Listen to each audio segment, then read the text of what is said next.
Let's face it, this is not the worst thing you've caught me doing.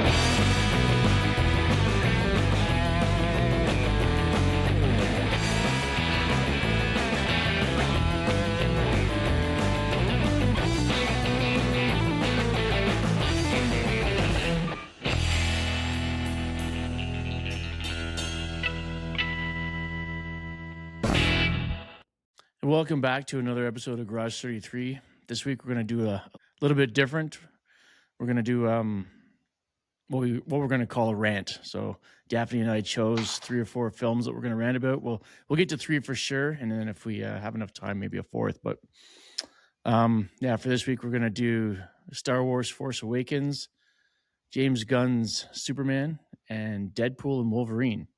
So let's start with Star Wars Force Awakens. I have a feeling we'll spend a little bit more time on that than the other ones. So what was your general opinion of Force Awakens? It's hard to be general about it. I have strong opinions on it. I did not like the movie.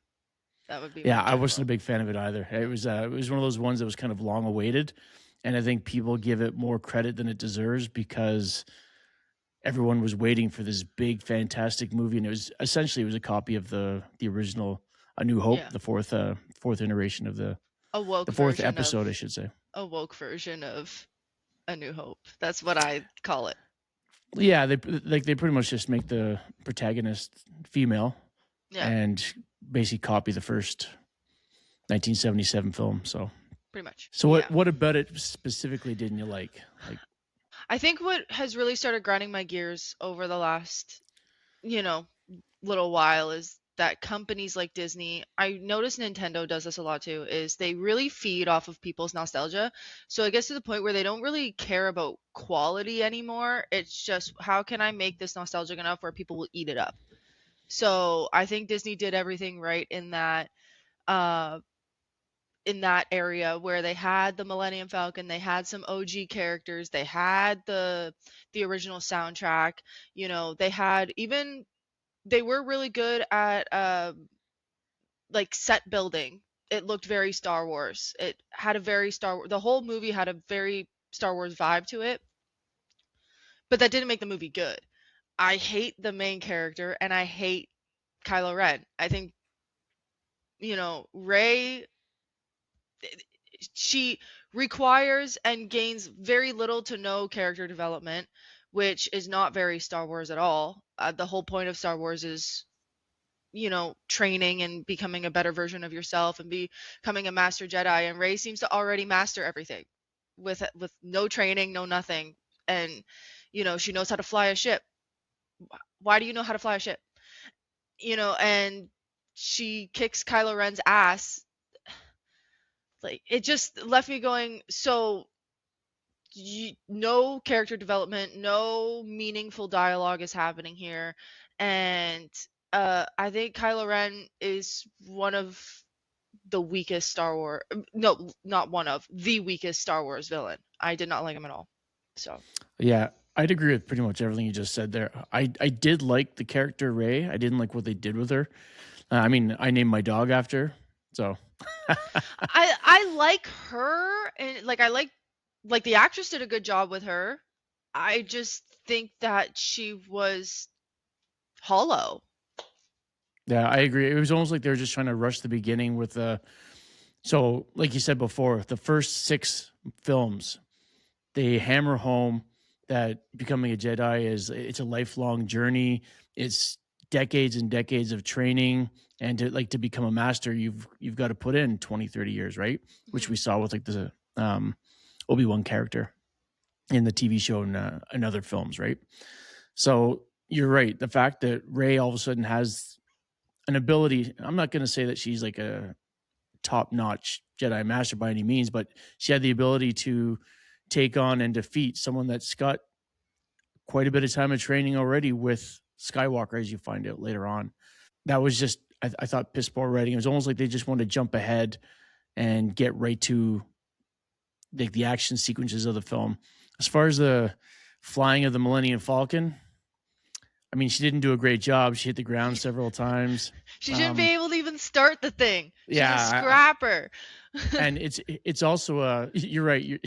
she's a scavenger on the planet, so she goes and picks apart ships. She doesn't go around flying them. But yeah, I don't know. They needed to rush her character through, which was part of the problem.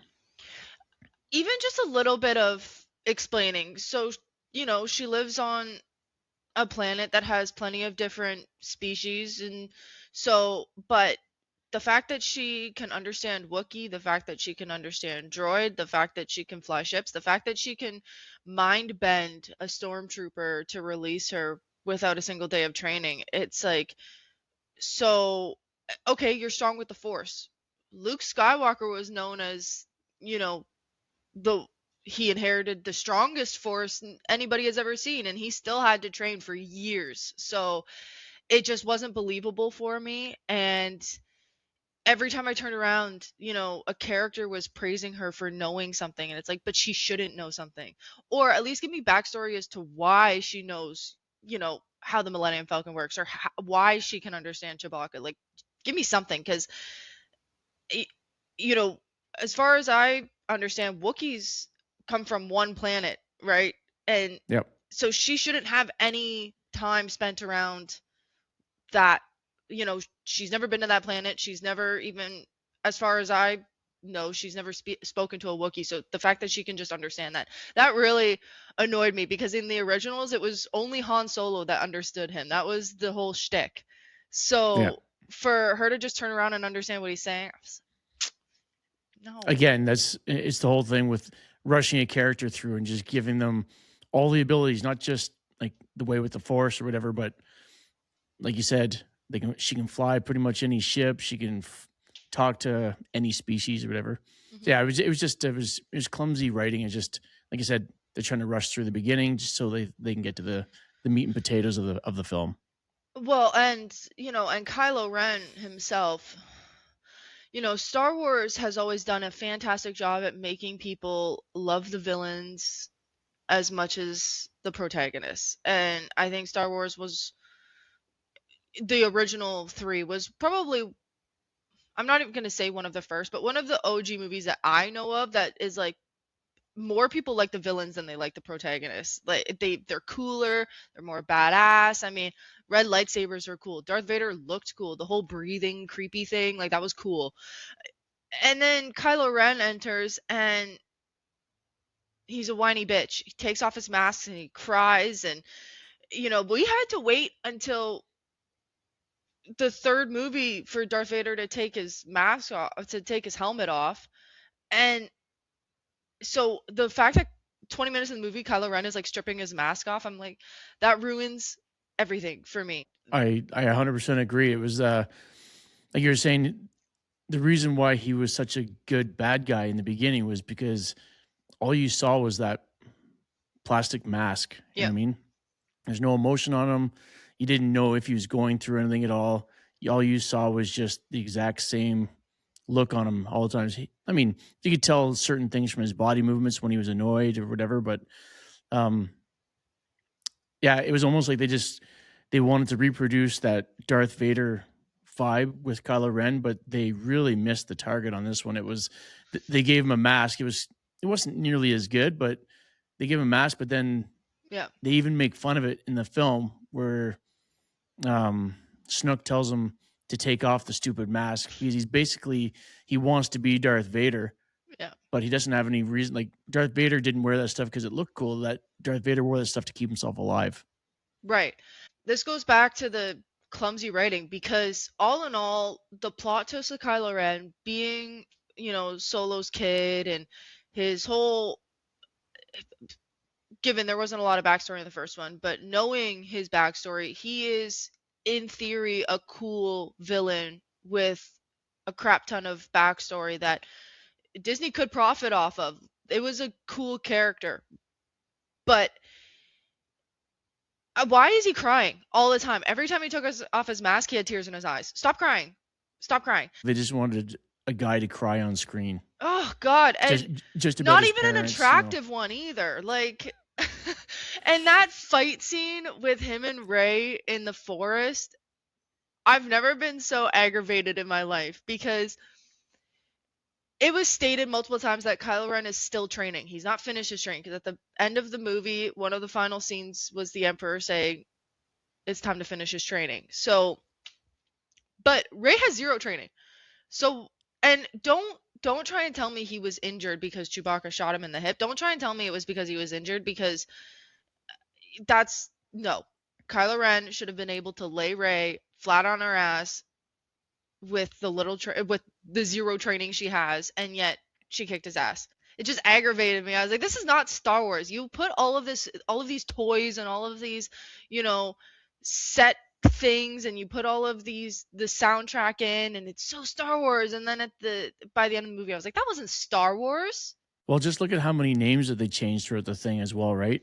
Was it Starbase Killer? The First Order, which sounds more like a boy band than an Empire. Like the Empire was scary, it was menacing, and it's almost like they went and weakened everything. Like the difference between the Death Star and Star Killer Base, like it's just dumb. It was a club just name. weak writing. Yeah, that's a club name. That's not a Death Star name. Like I don't know. I think what really aggravated me the most was I didn't know where I don't know what they were trying to pull with it. Were you trying to make it a little bit more kid friendly or were you trying to make it I don't know. I think their whole focus was, we're sitting on a money pit. As long as we have the original soundtrack and as long as you got Harrison Ford for one more movie, it'll be a gold mine. And that's what they did. And Harrison Ford was like, I'll only do it if you kill me, because I'm not doing it again.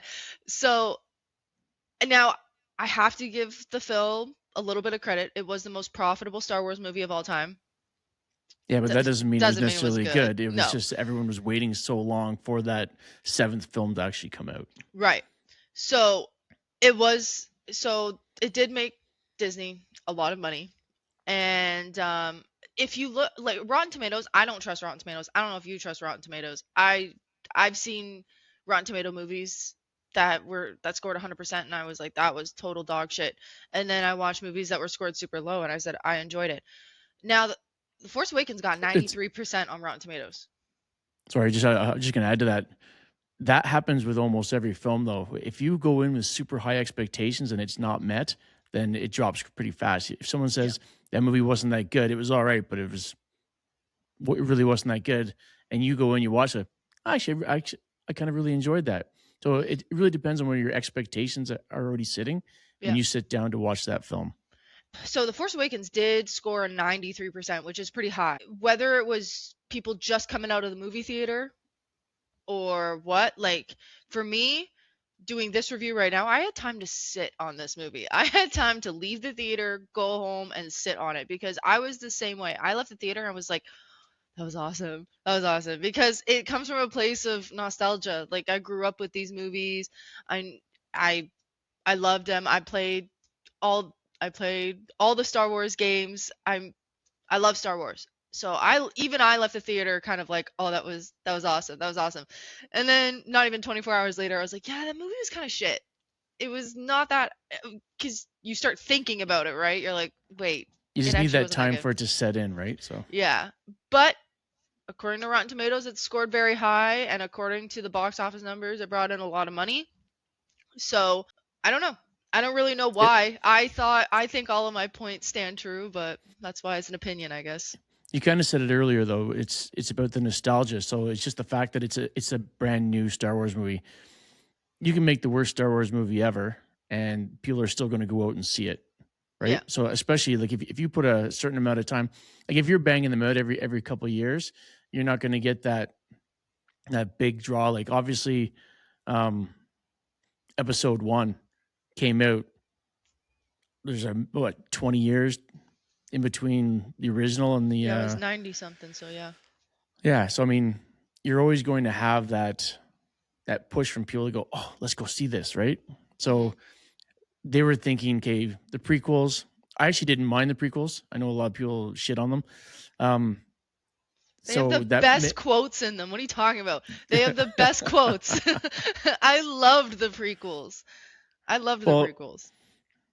It also didn't have the like you said, the nostalgic of bringing back the characters. They've got characters in name, but these aren't people that you saw in the original one, other than um, I was going to say Darth Vader, but he wasn't even in the original ones. Not until the third episode, right? Technically Anakin, but at the same time, they could have been two separate actors because, well, because was it Hayden that was under the Darth Vader mask in the original 3 movies as well? He was actually. He actually asked Okay. for that. Okay. So technically he was in the prequels, but I'm pretty sure that was as far as I know, that was one of the only returning characters from the original to the prequels.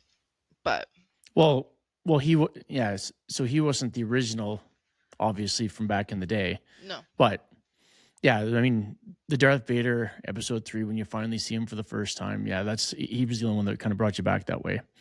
But see, in this movie here, I think they really missed the mark because they had 3 of the original cast members, but they didn't put them together. Like they had Han and Leia, but then they waited and they held on to showing Luke for the last 5 seconds of the film. Like it was such a waste. Like even Mark Hamill was surprised that he was only going to be in it for 5 seconds at the end of the film, just standing on a rock cliff. Like, what a waste! You could have had all 3 of them back together. Yeah, you paid him so much money to stand on a rock. Congrats. Yeah. But I mean, even with when Han Solo died, get Rey off my screen. Show me Chewbacca. Show like, cause yeah, you see like 2 seconds of Chewbacca like wailing and getting mad and shooting a whole bunch of people, but then you show me Rey. You've known each other for 20 minutes. Get her off my screen. Get her off my screen. I want to like. Well, they did say that was a big, like, a lot of fans really hated that part because Leia went over and hugged Rey when she should have gone over and hugged Chewie. Yeah. And even J.J. Abrams and like some of the other higher ups said that was a mistake in the film. Yeah. Like, they should have had Leia go over and hug Chewie because Chewie just stood there awkwardly, like looking around, like, what the hell? Yeah. You've known this kid for 30 seconds. Yeah. So it was weak. Exactly. It was weak. It was super weak. And when I see scenes like that, it's like, you're not. Do you even like Star Wars? Do you even know Star Wars? When I see scenes like that, and I don't want to be that person where it's like, actually, but it's one of those. I watched the movie and I was like, this is not. Well, I also didn't like the way how they regressed Han Solo back to the original, where they made him a smuggler again. So he went from being a smuggler to being a general in the rebellion. And then you jump forward all this time and he goes back to smuggling. Why wouldn't he still be a general in the rebellion? His shit excuse was his son turning evil, but then at the same time, it's like, it's more of a reason to be there. It's plot armor. You know what? I've never, and I was gonna bring this up. I've never seen a main character with so much damn plot armor. I've never seen a movie with so much plot armor in my life. It is everything doesn't make sense, and they come up with like this measly excuse as to why they did it this way, or why Rey knows all these things, or why Rey is super strong with the Force that she doesn't need any training. No, it's plot armor. It's nothing more, it's nothing less. It's funny because if you look at the ratings, as the new trilogy, the ratings get worse and worse and worse. So the nostalgia is fading away. Now, in my opinion, this was one of the stronger films of the 3. I didn't like any 3 of them, but this was probably the strongest out of all 3. But the ratings get weaker and weaker and weaker and you know what? And that's not just for the trilogy. That's everything Disney has released in the Star Wars brand recently. The ratings are getting worse and worse and worse and worse because I think the nostalgia is fading, and I think a lot more people are having the same opinion as me, where it's stop. Just stop. Speaking of armor. Sorry, I was going to say, speaking of armor, the black stormtrooper that was in all the ads and everything. You got a trash compactor? Is that the girl you're talking about in the stormtrooper getup? Yeah, well, she was the captain of the stormtroopers. Yeah. She was massive, like she was taller than the rest, and she was all in black. But she got her ass kicked like super easy. and then Yeah. that was it. That was the end of her. Like, okay, well, why'd you have her in all the trailers? Like, everyone assumed that she was going to be this badass that was going to do some ass kicking, and it was just again missed the mark on that one there. So yeah, it is what it is. Well, we should probably move on from Star Wars to Superman, your favorite. Yeah, before I get mad. Let's move on. I will admit that because of the whole Snyderverse with Henry Cavill, they were already going to have a lot of people with a negative attitude towards it because there was no reason to swap him out. But Gunn wanted to start from the beginning, even though he didn't start from the beginning. Right. Because I know we had talked off camera before about not wanting to go through an origin story, but I think we needed more than what we got in this film. I can't help but agree with that because after watching that movie, I know nothing more about Superman. Now this is coming from a place of I'm only commenting on the movie because I don't know anything about Superman. I never read the comics, never, and I watched the previous DC films, and half the time I fell asleep through them, half the time I hated them. So I know very little about the actual superhero Superman. So I can't help but to agree with there should be even just a little bit more origin because I left that movie with no more knowledge than I entered with. Right. So like one of the things that it seemed like he was doing, like he made it more kid friendly, like jokes were a lot of them were childish. So if this is the market that you're trying to get into, a lot of these kids, like I was the same way. I didn't grow up reading the comic books. I was all about film. So watching the films, I know his origin story. I know how he got to Earth. Some kid that's 10 years old that's not into comics went and watched that film going, where'd he come from? Like, Yeah. it talks a little bit about his parents, and then they also make it sound like he's a bad guy, which was never part of the lore before. No. So No, I especially because I have seen the first Superman movie, like the 1970 something. 1978, yeah. Thank you.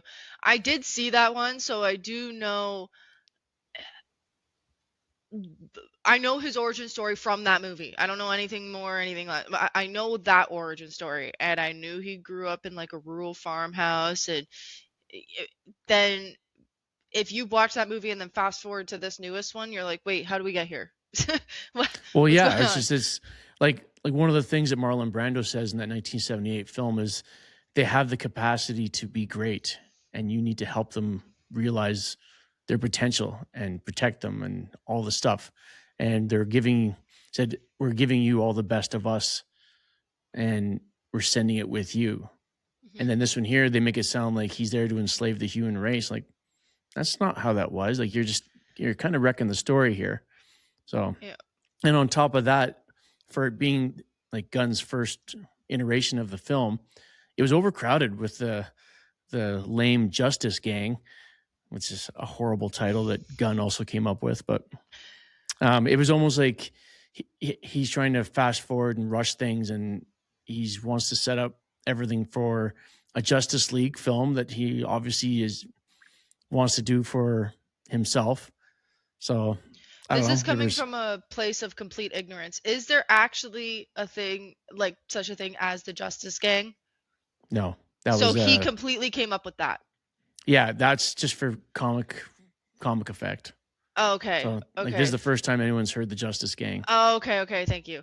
As far as I know, I could be wrong, but that's what I remember.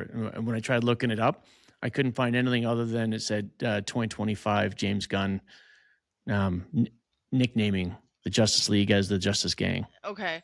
So Now, I will say, so before I agree with you on that as well, I liked the movie. For everyone watching, I liked the movie. I thought it was enjoyable. I don't hate James Gunn. I think he's decent, but he does have a bad habit of putting almost too much comedic relief in his movies. So to agree with your point, I think the Justice Gang was a little bit over the top in terms of comedic relief. It was just unnecessary because I think there was enough comedic relief in the movie to begin with. Right. So that was almost just unnecessary to me. What'd you think of his suit? Since it's part of the changes that he made. I liked it. I Yeah. liked it. It looks way too bulky to me. Like there's way too much material on there. Like I saw a comment once where a guy said that he actually liked the suit because he could go to Target or Walmart and buy the exact same thing for his Okay. kid, and that became his PJs. Very Oh. true, very true. But I really like when superhero movies go back to the original suit or as close as possible. So the new Spider-Man movie that's coming out, we got a teaser of his suit and it looks very close to the original. I really don't care for when movies are like, oh, a new Spider-Man movie or oh, a new Captain America movie. Let's like completely change his suit. Why? Like that just I like the original suits. I think they're fun. And I think so I didn't mind the suit. Well, see, for me, like the original suit was still spandex, though. Like it wasn't all those layers. And I know some people were saying, well, at least he brought back the underwear on the outside of the thing, which I also didn't have a problem with because when Henry Cavill's Superman first walked out, I'm like, oh, that looks wrong. Like there's nothing breaking up the top from the bottom. Yeah. But that being said, with this new one, it's like the underwear is too tall. It looks like mom jeans. You know how it's like a Yeah, like high-waisted. way too high. Like I could get past the rest of it. I mean, after seeing the last Superman suit for so long, I do like that one better. It's got more of an alien look to it.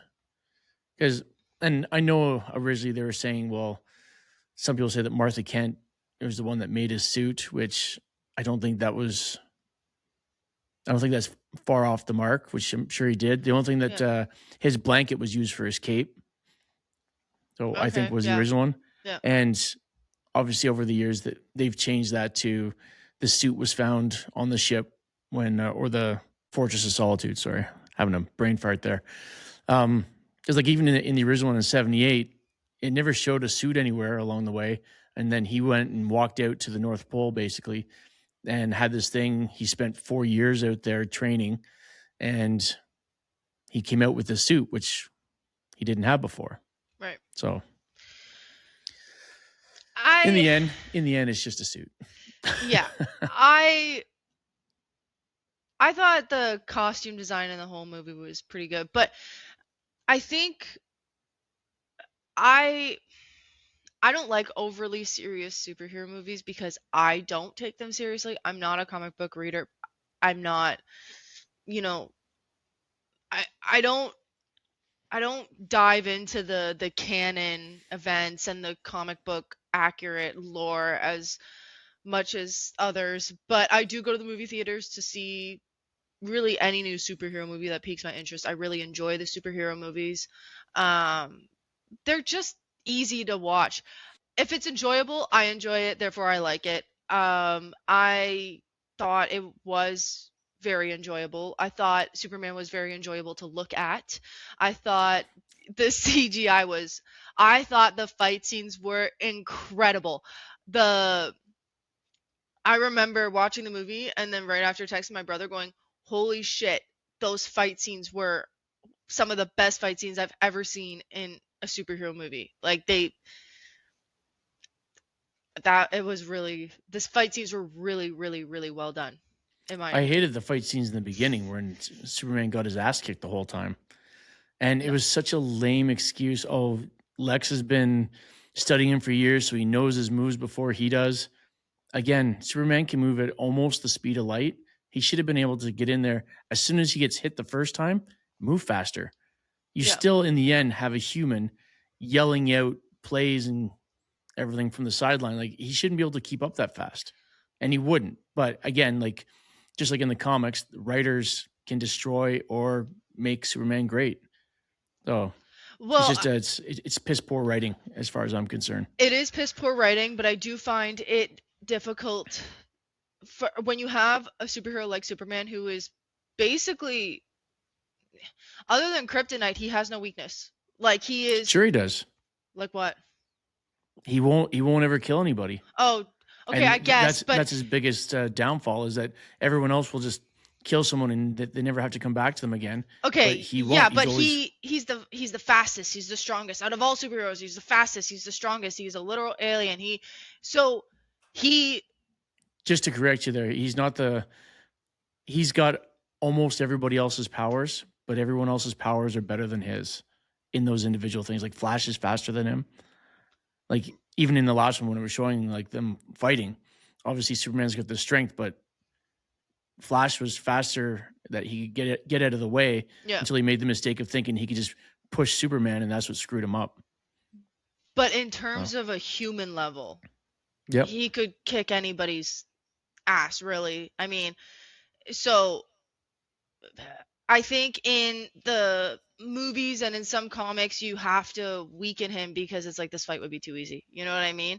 So For sure. in the movie, they kind of have to give the guy the kryptonite hand or whatever to make it as even as possible. I don't know. I don't know much about Superman. I just know that if he were to fight an average human, the fight would be done in 2 seconds. So they kind of have to weaken him. They have to let the enemy throw in a few punches, or he would just walk around pummeling everybody. So Right, but the guy that he fights in the beginning, that whole storyline is stolen from Superman 3, where they go and steal a piece of Superman's hair, and they use the DNA from that to create a supervillain, which is exactly what they did in this one. That's how the guy that he was fighting was. He still shouldn't have been as strong because they still would have had to mix and create him. And you're talking about taking something from the original source, who's apparently weaker. Yeah. Which again didn't make any sense, but well, I did like my favorite fight was probably the. Again, you'll have to correct my verbiage because I don't know anything. The lady that puts shit in him, the little insects, the little goo that goes. What's that called? Those are called nanites. Nanites, thank you. When he and she's called the engineer. Thank you. So that fight scene, that was probably my favorite. I thought it was really cool. I thought it was really well acted out when they were underground and then he, came through and they landed on a soccer field or football field and then he just kept going up and up and up and up. And I thought that whole fight scene was really, really well done. At the end, I felt it was a little drawn out. Superhero films tend to do that where sometimes I'm watching a superhero, I'm like, oh my God, get on with it. Somebody kill somebody, please, just end it. Because it's like a half hour straight fighting. So what I never got was why not just use your super breath and freeze everything? In the end, nanites are still machines. They break down. Yeah. But if you can't breathe, because they were clogged, could he do it if he was like being suffocated from the inside out? Well, yeah. Why would you let it get to that point?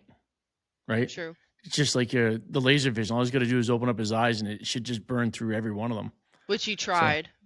He tried with the laser vision. It didn't work. But yeah, I mean, good point. Once again, you got to draw out the fight. That's what people are watching it for. So. Well, see, that's why I liked it better in the very first film and even in the Superman Returns with Brandon Routh. Don't have a super villain.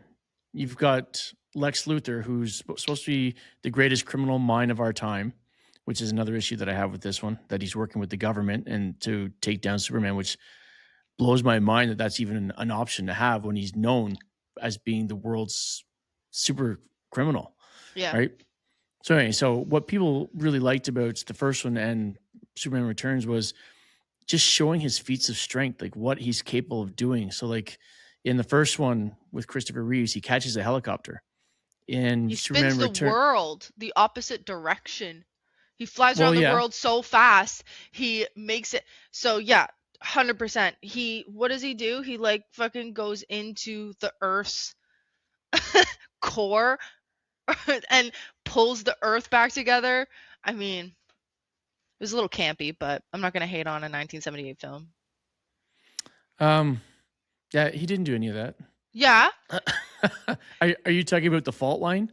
He just pushed the fault line back up. He didn't. he pulled the world. The world was getting crack, like had a huge crack in it, and he. No, it was just the San Andreas fault line. So Lex hit it with a missile, and that's what's because he was trying to get California to drop off into the ocean, Right. and that's why he bought all that land, all that useless land in the Nevada desert. Because if the fault line cracks and California drops off in the ocean, Yes. that all now becomes oceanfront property. Yes. And that was the whole thing. So when it shows him pulling it back together, that's him pulling that continental shelf back up. Right. But I mean, I get what you're saying. He did it. That's the Yeah. whole point. He was able to take a piece of the earth and the other piece of the earth and put it back together. Yeah. In simple terms. Yeah. See, that's what I liked about Superman Returns was him catching the airplane. I don't know if you ever saw that one or not. No, I have not seen that one. Okay. Well, there's a scene. I'll just fast forward through it, but basically, it's a 747 that's plummeting to Earth after being up in the atmosphere. It breaks one wing off, then another wing off, and he literally flies through the wings to try and get to it. And at this point, no one's seen Superman in 5 years because he went to go and see if Krypton was still there. Mhm. Anyway, so no one's seen him, and there's a baseball game, and the batter cracks the ball and goes straight up, and everyone looks up, and they just see this 747 coming down towards them, which is just full of reporters. And he flies down to the front and catches it, and right before it hits the ground, he finally gets it stopped, and he's holding this plane straight up in the air and lets it come down, and it lands in the outfield, basically. If you haven't seen it, you should probably check it out. And then there's another scene where he's being shot at, and you can literally see hundreds and hundreds of bullets bouncing off his chest, and then the guy pulls out a handgun and shoots him in the eye, and the bullet hits him, and it slows it right down. It hits him in the eye, and you can see the eye shift back and forward, and then the bullet just drops to the ground. So it was that movie there. I think they spent all their money on those 3 scenes, and then the story was kind of eh. I think a lot of superhero movies today, like as of late, including this newest one, I will give you the win on the fact that I think they're making the superheroes weaker than they were in previous movies or even in the comics. I think a lot of them are in a way weaker. And whether that's to draw out the fight scenes, whether that's to make it more emotional, so to show that they have weaknesses, I don't really know, but I feel like every superhero movie I watch, they get less, powerful. I mean, this new Superman movie, did he catch a helicopter? No. Did he, literally move tectonic plates? No. Did he fly around the world? No. He got suffocated almost to death by little nanobots. So I agree with you on the fact that he is stronger than the movie leads on, like the movie shows, but I think in terms of CGI and acting, I think the fight scenes were really well done for what they were. Yeah, for sure. It's funny though, because like I always thought that Superman or Clark Kent, whichever one you want to call him at whatever given point, he's very whiny. He complains about a lot of things. So he's kind of like your Kylo Ren, where he starts acting like a little bitch sometimes. Like the Justice Gang is out there battling that intergalactic monster, and he's sitting there on the couch sulking because he can't find his dog. Like, come on. He's supposed to be better than this. And the fact that he loses his shit having an argument with Lois, and Lois knew that she was pushing all the right buttons because there's only information that she knows, and she's using that against him. And she's trying to claim, well, I would ask that question anyways. Like, would you though? Yeah. So, but I was just, I don't know. I didn't think that I liked Lois Lane for the bulk of the film. I didn't like her in a couple scenes because same thing. Like, I don't think she's emotionally equipped to be dating Superman, and Right. she's just you either have to be all in or just get out. And she seemed like she was kind of wishy washy, where she thought she wanted to break up with him, all because she doesn't necessarily agree with how he says something in the moment. So it just Yeah. wasn't. So there was that. There was the Superman robots. They're supposed to be almost as strong as Superman, and they got destroyed in 2 seconds. Like they were. That was again for kids. It was an emotional thing. They get destroyed. Um, I don't know. I can't think of what else I got down here. So yeah, that's pretty much it. There's oh, and in that opening scene there, when everyone's fighting, there's nobody's running for the hills. You have people standing down below where like buildings are crumbling. Like when I Yeah. know Gunn wanted to show him saving the kid in that one big scene where he zips in and protects her. Oh, she's playing like hopscotch. And this fight's been going on for a bit already.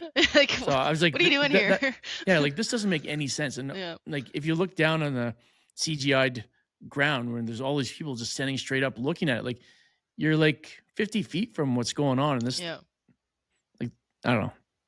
It was Yeah. just they added stuff in just to say, hey, look at this, look at what we did, right? So You haven't talked But- about the dog yet. I know you have strong opinions on the I- dog. yeah, I didn't like the dog. No. Dog was useless. The dog was for kids. It Yeah. was the dog didn't actually do anything positive other than drag him back to the fortress at the very fortress, beginning. There's a meme that goes around. It shows Christopher Reeve screaming as he's powering out of Earth's atmosphere. The same thing with Henry Cavill's Superman. He's screaming as he's flying through. I want to say it's fire or something, and then it shows this Superman where he just goes, "Oh!" whenever the dog jumps on him, right? Because he's bleeding and all this stuff. So, Yeah. yeah, the dog was useless, and all the dog was there for was basically to show. Well, I get it was in the comics, not necessarily in the films, though.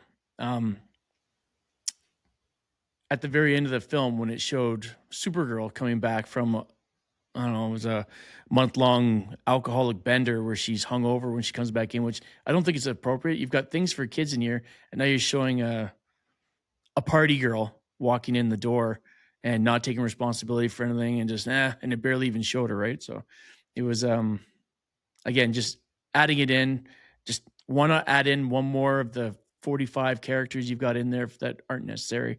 Yeah. Just for later on throwing it in, right? So, but again, with no backstory, you're 10 years old. Where did Supergirl come from? Why is she there? If Krypton Yeah. blew up, why is there now two of them? Well, And a dog. you had to explain it to me because I was like, that was Supergirl, right? And you said, yeah, it was. I was like, okay, I don't know anything about Supergirl either. So even you had to explain it to me because I didn't know. It was and watching that, you would assume that his next film is going to be a Supergirl related film because that almost felt like he was teasing it, but it's not. So I don't really know what's going on with that. The dog, though, I think he needed less scenes. If you added him in for comic lovers as like a little homage or whatever, and you had him drag Superman back to safety, fine. Yeah, okay, that scene was great. Why was he in like every other scene though?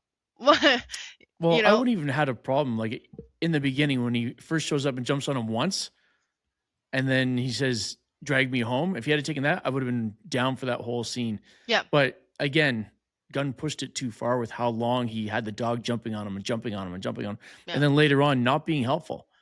And I mean, like, I get he's a dog, but he's supposed to be a super dog. So why Yeah. wouldn't he have just slightly better intelligence than the average dumb dog? You know what I mean? Yeah. Like, there's dogs on this planet that are smarter than that thing. We had a TV show when we were kids called Lassie or The Littlest Hobo. You know what I mean? Like, they were all way smarter than this thing, and this thing's got powers that can fly. So, man. You want I to talk digress. about a dumb dog? Deadpool and Wolverine had a dumb dog. All right. Well, then let's switch it over. That's a nice segue. I like that. Thought so. All right. Deadpool. I'll let you start this off since you're a big fan of Deadpool in the beginning anyway. So I really like the Deadpool films. And I think Deadpool is my favorite, I'm going to say Marvel character, because I know I don't know if he's a superhero, vigilante, whatever he is. I think he's probably my favorite. Um, and when the first movie came out, it was amazing because I was like, yes, a first adult superhero film, like adult. Sorry, go ahead. He's an anti-hero. Anti-hero, thank you. Yeah, he's the same as Batman. So when the first movie came out, I was like, yes, finally a actual adult superhero film. Not for kids at all. Like, That just sounds weird. Adult. no, no, not like Superhero that, not film. like that. But I will say it got a little, I was like, how bad is this movie? Because I don't know about your movie theater, but my movie theater was checking IDs. You had to Oh, be 18 or you had to have somebody over 18 accompany you to see was this it not film. like that for the first one? The first one, yeah. So when the Oh, first sorry. yeah, so when the first movie came out and they started doing that, I was like, for a Marvel movie, this is gonna be Yeah. good. Loved it, absolutely loved it. The second one Well, was I mean, good. Ryan Reynolds did take it in the ass in that first one, so just saying. Just saying. The second one was good. Wasn't as good as the first one, but I still really enjoyed it. I didn't like the second one. No? No, it was the first one, but it was almost like they tried to push the envelope with the Deadpool stuff and like all the stuff that Mhm. which made him popular in the first one, but then they didn't really change anything. They just kind of reiterated everything, and then the story itself was not great. Whereas the first Yeah. one, it was. So, Yeah, I think the first one was great because you got his origin, like how he came to be Deadpool, but it wasn't like the whole movie was his origin. It got to the point, it had a good plot, and they wrapped it up nicely with a nice little bow on it. The second one, I will admit, it wasn't as strong as the first one. I still really enjoyed it though. This third one, I hated it. I hated it. The plot was confusing as hell. I'm sorry. This I get people might think I'm really dumb for this, but the multiverse confuses the hell out of me. I don't like it. I I watched even just the Doctor Strange movies and I was like, "Huh?" Like the multiverse doesn't make any sense to me at all. And I think it's just an excuse to keep producing. That's what I think. That's what the multiverse is. It's just an excuse to keep producing because they kill off a I agree. superhero and it's like, oh, well, that was a money pit. Let's move on to a different multiverse. That's all it is. But the way they try to explain how it works scientifically, it, do- I and then I, I really hated how they introduced the multiverse to Deadpool because I'm like, okay, you already took a confusing aspect and now you're putting it in Deadpool, which doesn't take like those movies aren't serious. So now you're taking the multiverse and putting it into Deadpool, and I'm like, oh, I was already like, this isn't good. This isn't good because I don't understand this already. It was confusing. The CGI was not very good. Um, and the lines, I find the jokes were forced. The Mhm. lines weren't as natural as the first two. And Ryan Reynolds, get your family off the screen. I don't want to see your family. And I don't want to see that dog lick your face. I just get it off my Yeah, screen. Get it off my screen. that dog was disgusting looking. Oh my god, it was so gross. Yeah, they kind of did the same thing with Deadpool and Wolverine as they did with Star Wars. Like I know we didn't touch on it, but there was famous people as stormtroopers. So like the one guy was actually Daniel Craig. You can tell by the voice. He was the one that Rey used the Jedi mind trick on. Yep. And I just feel like it was the same thing here. They just a whole bunch of people that wanted to be in the film. Like I think they said Matthew McConaughey was one of the Deadpools. There's like 10 famous people that were in that background scene that you just didn't know that it was them, but you get to see them in the credits afterwards. So yeah, it was. I just look at this film as it wasn't overly great. The biggest thing was that people got to see Wolverine again after he said he wasn't going to do any more. Yeah. But at the same time, that kind of takes away from his death in the last Wolverine movie. Well, I was But actually. again, Oh, if you sorry. just Go ahead. keep using, sorry, I was just gonna say, if you keep using the multiverse for things, nobody ever has to die. I did like seeing Calvorine though. That'll be. I don't know if they'll actually make him a character. Yeah. Do you know who that is? Nope. Oh, You know, Henry Cavill, the guy that played Oh, okay, Superman. yeah. Well, when they walked in, I remember watching.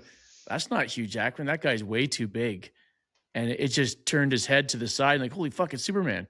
But well, I Okay. mean, it was Henry Cavill, but it was Henry Yeah. Cavill playing Wolverine, and he would make a great replacement. I mean, he's too old at this point, I think, but Yeah. well, that Wolverine's supposed to be He would short. definitely make a nice replacement. Yeah, Wolverine in the comics was just a little guy. He was only like 5'6", 5'7", Yeah. if that. Well, And I that was mean, his whole Hugh Jackman's shtick, right? 6'2". Like short, stocky, and like Yeah, big. Like that was Wolverine's whole shtick, right? and Hugh Jackman's 6'2", so. Yeah. But I I wouldn't want to replace Hugh Jackman as Wolverine. Like going back and looking at all the stuff he did, he was the perfect guy for it. So correct me if I'm wrong, because like I said, Wrong. Go ahead. The multiverse confuses the absolute hell out of me. But the whole point of Wolverine actually teaming up with Deadpool in the movie, the whole point was for Wolverine to save his universe, I guess, or to save his timeline. Ryan Yes. Reynolds timeline. Right. That was Wolverine's whole point, right? And then, but in the end, I was reading into this because I'm like, something doesn't make sense. So someone said Wolverine's entire thing is to trying to fix what happened in his timeline. Then at the end, some random person says, "There's nothing to fix." And he's like, "Okay, cool." And then the movie ends. So Yeah, that does sound about right. and then the script, like I said, the writing was bad. I think coming from a Canadian, you need to stop with the Canada jokes. Okay, we get it. You're Canadian. We love you for it. Stop. Just stop. I mean, there was a quote that someone put out, and Deadpool says, "They call me the Merc with the mouth. They don't call me Truthful Jimmy. Am I allowed to say? Can you bleep it? Sure. Am I allowed to say whatever I want here? Yeah. Or is this family friendly? Okay. No. They call me the Merc with the mouth. They don't call me Truthful Timmy, the blowjob queen of Saskatoon." Which is probably one of Ryan Reynolds' friends from back in the day. But like, okay, you're Deadpool. You're not Ryan Reynolds. I know in the first couple movies you meshed the two really well together, but this third one just seemed like his inner fantasy, like Ryan Reynolds, and like the movie was Ryan Reynolds. It wasn't Deadpool. That's the problem. There's a fine line that he danced on in the first two movies that made it really good, and this one it was almost like he went full. Yeah, like he definitely broke the fourth wall and blew way past it. Yeah. And you're right. It was no longer Deadpool. It was Ryan Reynolds in a suit, and he's talking about himself all the time. Ryan Reynolds, right? So I mean, you can't talk about yourself in the third person while being somebody else, even though you're talking as yourself. And he made a couple jokes like that in the first one and the second one, like just a couple. I don't think he name dropped himself, but like for example, in the bonus scenes after the credits of the first one, shows Ryan Reynolds looking at a Green Lantern script, and Deadpool comes up and shoots him in the back of the head. Like that was funny. That was breaking the fourth wall. That was calling himself out. That was funny. There was a scene in the second one where he was forming his little X Tessa, the team X, what was that called? The XMen? No. Deadpool was forming it, and they had like the Super Lucky Girl and Task Force X. Is that it? I don't remember. But there was a Canada joke in there. That was basically my whole point. There was a Canada joke in there, so it was tasteful. This one, it was like two really successful actors had like a sex dream about each other and was like, let's make a movie off of it. Yeah, that's pretty much how it went down. I mean, in the end, the movie was good for what you wanted it to be. It was action. You got to see Wolverine again. If you're a Deadpool fan, you're there for Deadpool. Yeah. at the end of the day, when it all wraps together, it was basically Ryan Reynolds just wanted to do a movie with Hugh Jackman because they're obviously best friends. They're doing like side videos together. They're Yeah. mocking each other openly, and it's all it was. They just wanted to do a movie together, and that was Yeah, it. and